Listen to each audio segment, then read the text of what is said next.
Halo, di sini kita melanjutkan kuliah kita tentang filsafat Yahudi.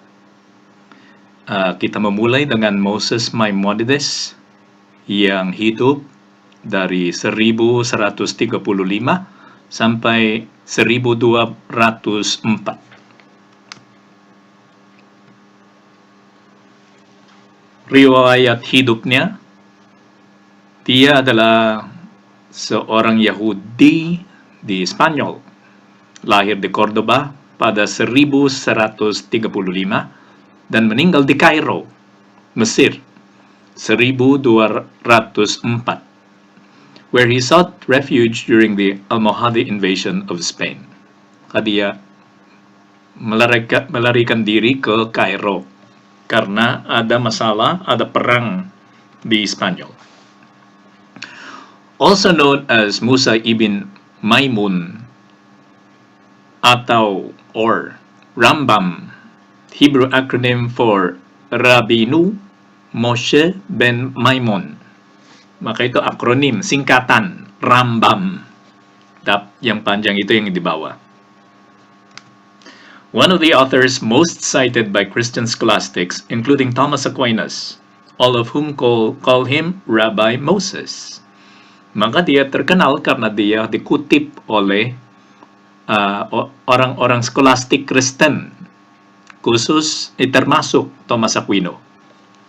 Semuanya memanggil dia Rabbi Musa, Rabbi Moses.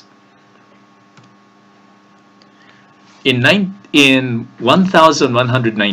he wrote his most important work entitled More Nebuchim, or A Guide to the Perplexed, which is an extensive but unsystematic type of primordial summa, a precursor of the splendid summas of the 13th century. Maka di dalam tahun 1190, dia sudah menulis semacam summa. Sebelum summa yang hebat itu yang ditulis di dalam abad ke-13. Misalnya yang ditulis oleh Thomas Aquino dan ditulis oleh si Albertus Magnus. Pada tahun ini dia menulis More Nebuchim, yaitu A Guide to the Perplexed, pedoman untuk orang bingung, tapi yang tidak terlalu sistematis penjelasannya, tapi lumayan bagus kan, karena belum ada summa pada waktu itu. Philosophical influences, pengaruh filosofisnya, siapa yang mengaruhi filsafatnya. He followed the Jewish thinkers like Philo of Alexandria, and above all, the best-known rabbi commentators of the Torah. Okay, maka dia tahu ajarannya Philo dari Alexandria dan komentator Torah. Maka itu sudah religius, tapi dia pakai itu untuk mengembangkan filsafatnya. He had a strong Arabic influence, especially from Mutazilism and from Averroes, who was his contemporary.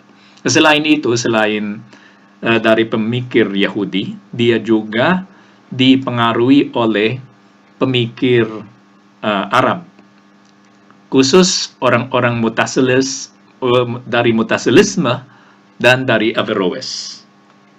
Ibn Rushd.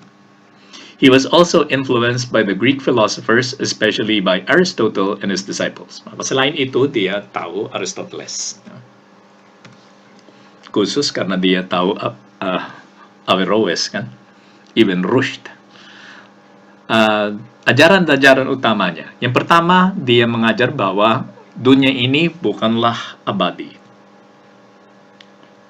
Dan tentang iman dan akal budi, dia membedakan antara filsafat dan teologi. He does not think that there is continuity. Maka dia berpikir bahwa teologi itu beda. Mungkin sama dengan si Al-Ghazali, kan? Filsafat itu pikiran yang berbeda, tidak ada sambungan antara keduanya. Theodicy, tentang Tuhan, dia percaya kepada dia negativa. Maka Tuhan itu bagi dia sangat transenden, Sehingga yang kita bisa mengetahui tentang dia, tentang esensinya, hanya yang dia bukan itu dan bukan ini. Tapi kita tidak bisa menyebut dia adalah itu. Tidak bisa. One agent intellect for all and the fate of the human soul. Maka dia ajarannya adalah intelek itu satu bagi semua orang, dan apa yang nasibnya dia mengajar sesuatu tentang nasibnya jiwa manusia. Yang pertama, bahwa dunia ini bukanlah abadi. He followed all the philosophical actions and principles of Aristotle except the eternity of the world.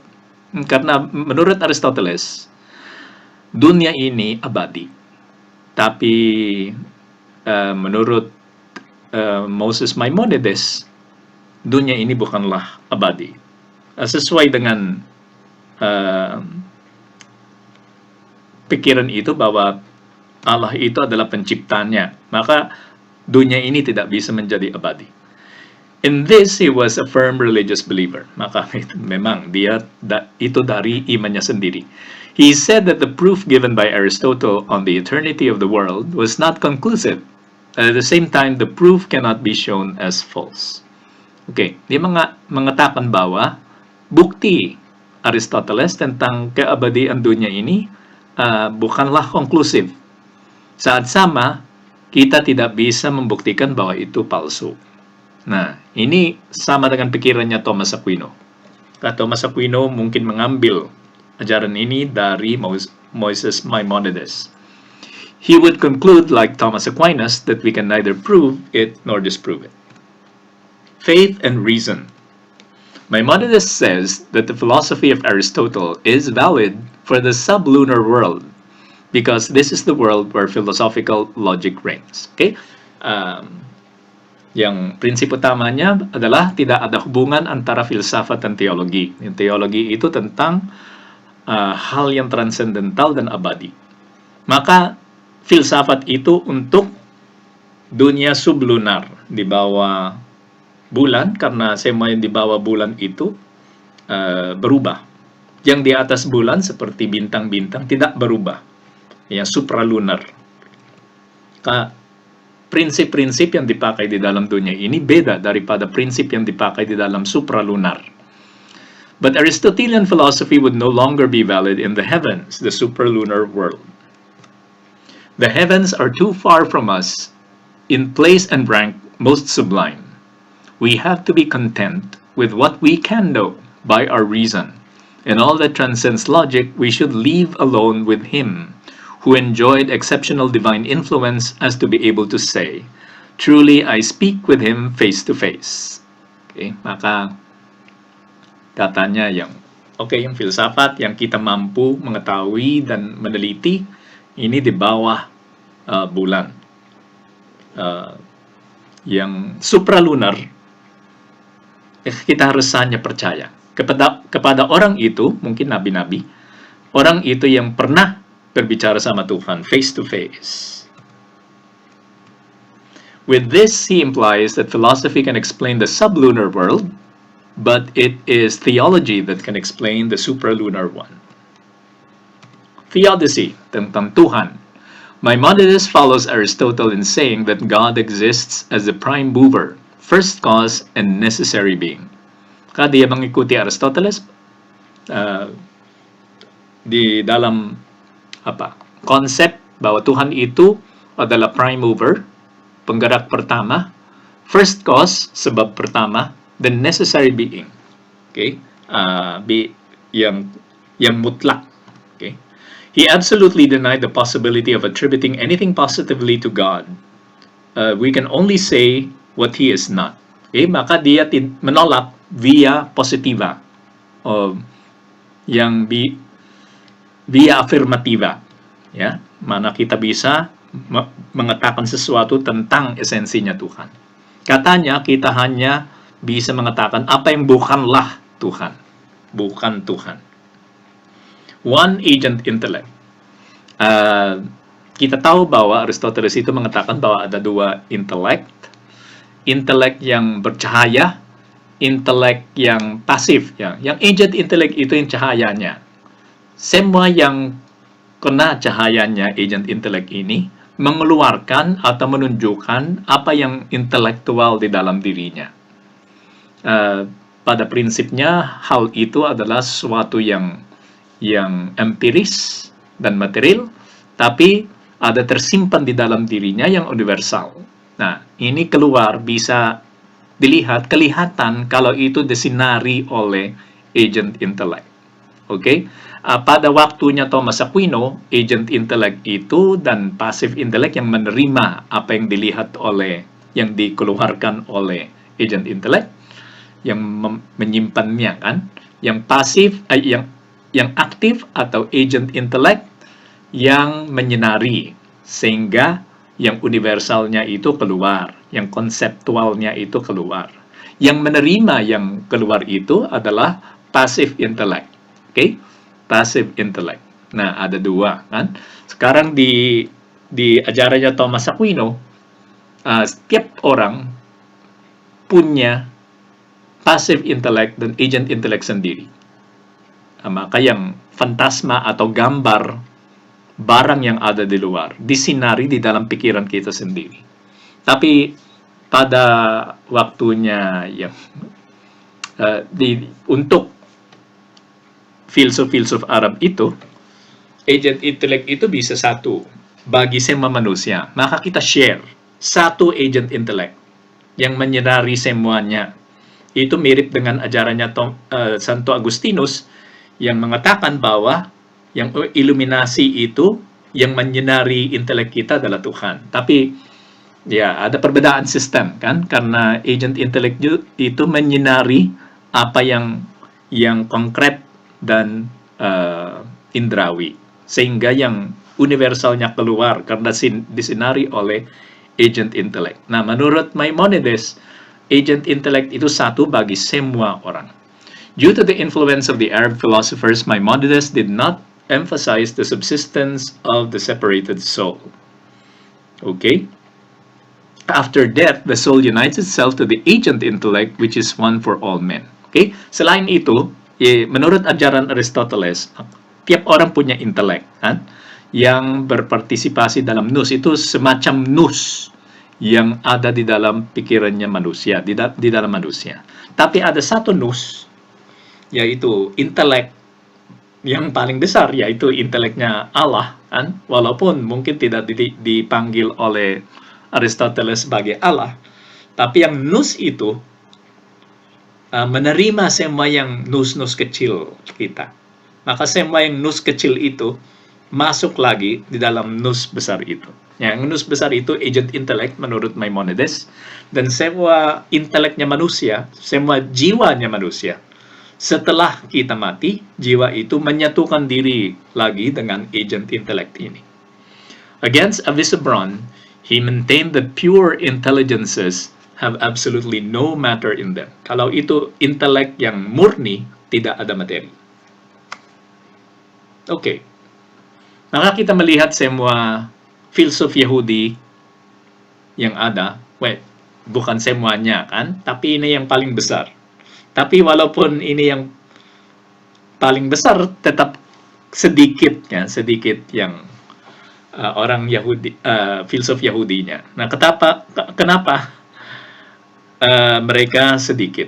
The Jewish philosophers did not really use philosophy in order to deepen the knowledge of their faith, but they were amazed about the effectiveness of Greek philosophy.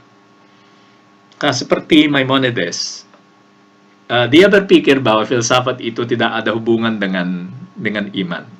Dan yang lebih penting bagi orang-orang Yahudi adalah iman. Tidak sama dengan orang Kristen atau yang Katolik, kan?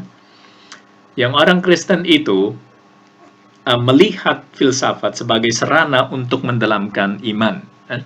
Tapi di sini, menurut Maimonides, yang dibahas adalah sesuatu yang bukanlah iman.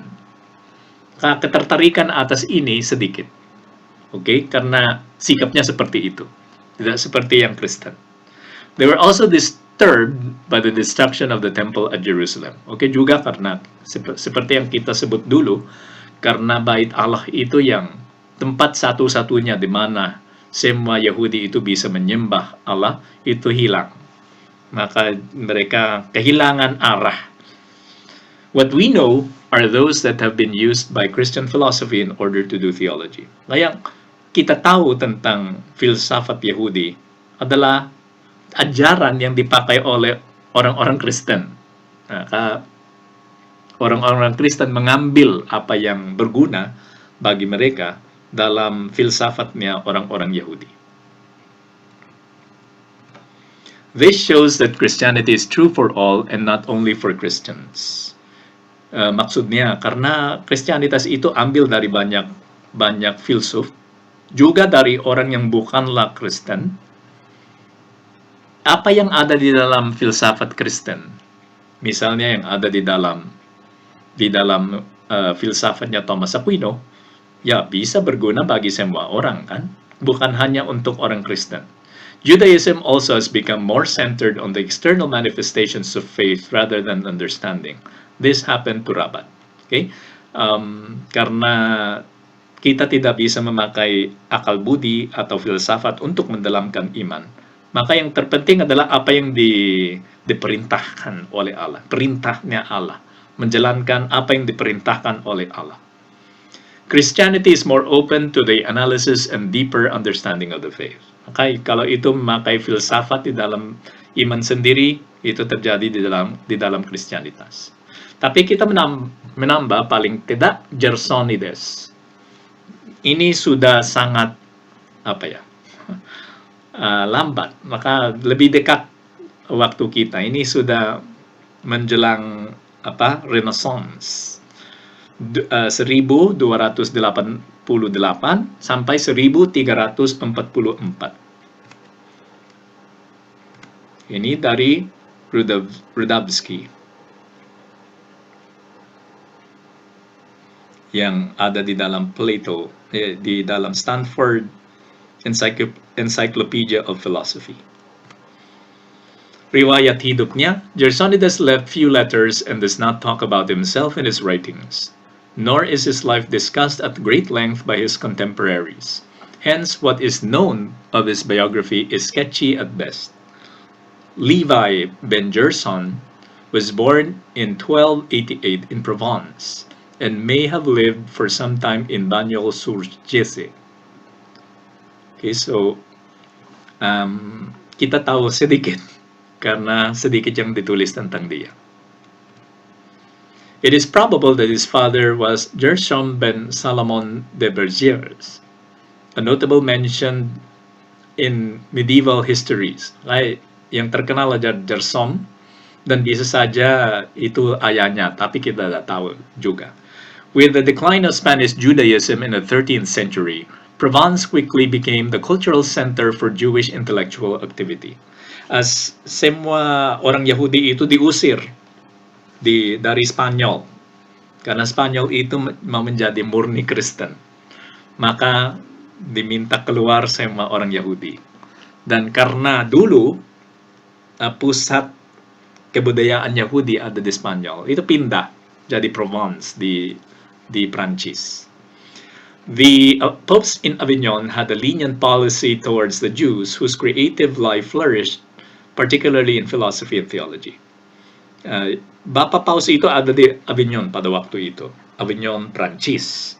Dan mereka tidak terlalu memperhatikan atau tidak melihat masalah. Tidak ada masalah menurut mereka dengan orang Yahudi. Oleh karena itu di Prancis, filsafat dan teologinya Yahudi berkembang. Jewish philosophers did not have direct access to the works of Aristotle, but the provincial Jews learned of Aristotle through the commentaries of Averroes, the 12th century Spanish Muslim philosopher. By the end of the 13th century, these commentaries had been translated from Arabic into Hebrew, and Averroes' thought, as well as that of Aristotle, was being integrated into mainstream Jewish philosophy. Kaya ito seperti munculnya lagi filsafat Yahudi, tapi di Prancis. Okay? Dan yang memengaruhinya adalah komentar atas tulisannya Averroes, yang adalah komentar atas ajaran-ajarannya Aristoteles. Okay? Kaya ito yung terjadi di dalam ajarannya Gersonides.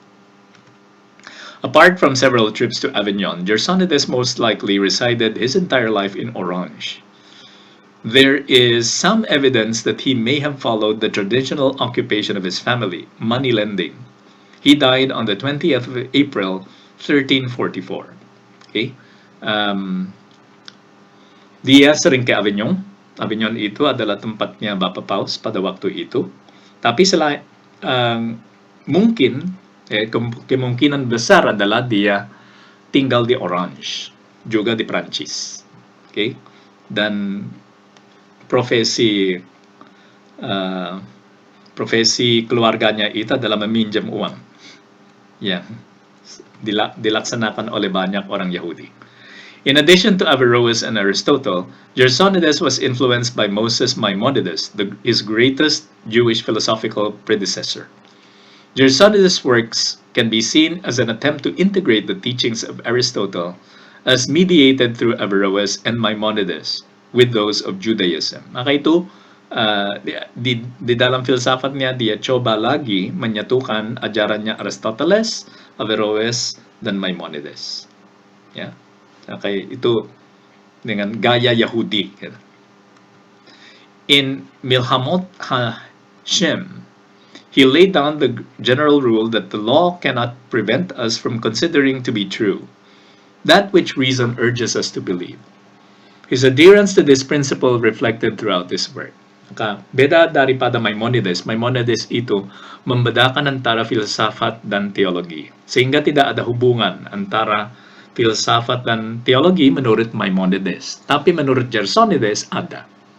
Kita tidak bisa menolak atau tidak memperhatikan apa yang kita bisa mengetahui dengan akal budi kita, katanya. Hukum Taurat sendiri tidak bisa menghentikan kita untuk memakai akal budi, untuk mengerti dunia ini. Ide-ide utamanya adalah in the introduction to Milhamot HaShem, Gersonides specifies 6 questions which he hopes to examine. Apa yang dia mau meneliti? Is the rational soul immortal? Apakah jiwa itu abadi, tidak mati? Kan? What is the nature of prophecy? Apa itu prophecy? Nubuat. Does God know particulars? Apakah Tuhan itu tahu yang konkret? Ya, karena dia yang universal, kan? Apakah dia tahu apa yang konkret? Does divine providence extend to individuals? Apakah penyelenggaraannya Allah bisa sampai kepada individu atau itu hanya secara universal dan umum? Kan? What is the nature of astronomical bodies? Apa itu yang bintang-bintang dan planet-planet? Is the universe eternal or created? Semesta alam ini apakah ini abadi atau diciptakan oleh Allah? Okay? Pertanyaan itu adalah pertanyaan filosofis. Each question occupies a separate book. Tiap pertanyaan itu adalah satu buku. Gersonides attempts to reconcile the traditional Jewish beliefs with what he feels are the strongest points in Aristotle's philosophy. Although a synthesis of these systems is his ultimate goal, philosophy often wins out at the expense of theology. Okay? Dia mau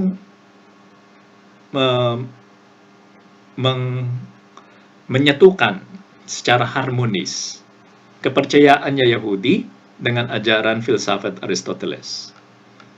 Sintesis yang tujuannya, tapi banyak kali kalau ada konflik antara filsafat dan teologi, yang menang adalah filsafat.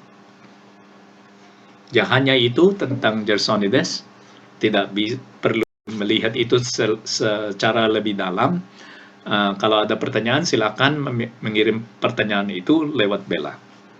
Selamat belajar dan studi.